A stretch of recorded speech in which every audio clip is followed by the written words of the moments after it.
ప్రతిఘటన టీవీకి స్వాగతం. క్షణక్షణం మీకోసం. పవిత్ర రంజాన్ మాసం మార్చి 12వ తేదీ నుంచి ప్రారంభం కానుంది.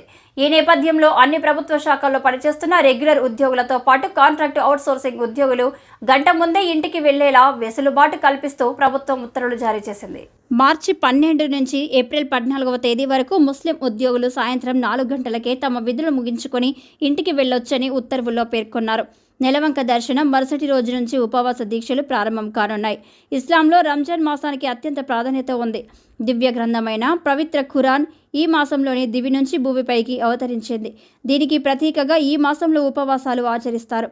రంజాన్ మాసంలో సూర్యోదయానికి ముందు ముస్లింలు ఉపవాస దీక్షలు ప్రారంభించి ప్రార్థనలో పాల్గొంటారు. సాయంత్రం సూర్యాస్తమయం అనంతరం ఉపవాస దీక్షను విరమిస్తారు.